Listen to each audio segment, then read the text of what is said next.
Gabi pa nga lang is inayos ko na nga pala yung lalaban ko para nga kinabukasan.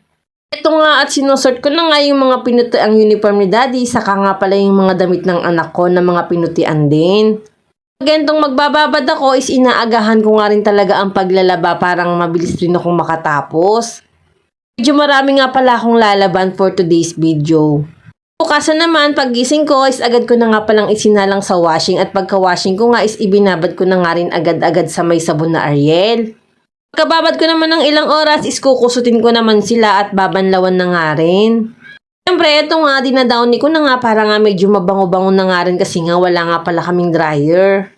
Habang nagdadowny nga ako is may dumating ang nagde-deliver ng tubig dito sa bahay.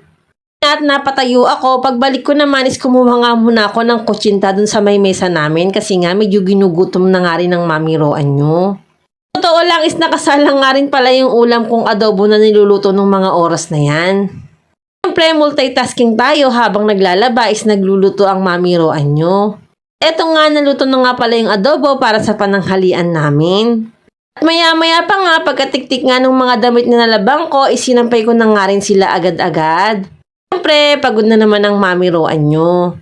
Bandang hapon naman is magluluto nga pala ako ng merienda ng pansit bato.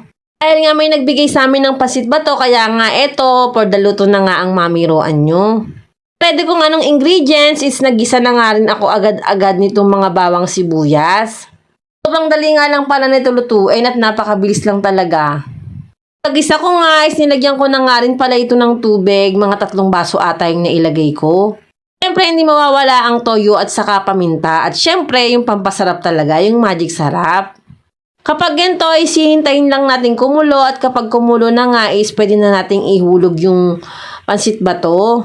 Tikman ko nga muna kung may kulang ba na lasa or maalat ba or matabang para nga ma-adjust ko nga. Pagkakulo nga is agad-agad ko na nga rin agad inihulog yung noodles na pansit bato.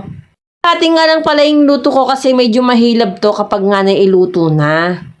At yan, mabilis na nga lang pala ito maluluto. Mga ilang minuto is luto na rin siya agad. Eto nga, luto na nga ang ating pansit bato. Agad-agad ko na nga binigyan si nanay kasi nga sobrang favorite niya nga itong pansit bato na to. Kasi nga, taga Bicol nga pala si nanay.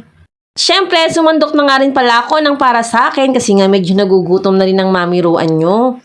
Kakain po tayo! Thank you nga po pala sa nagbigay ng pansit bato. Tuwang-tuwa nga pala si nanay. Napakasimpleng lutuin nga lang pala itong pansit bato pero sobrang sarap nga pala to para sa akin. Siya, hanggang dito na lang po muna. Salamat po sa panonood. Bye!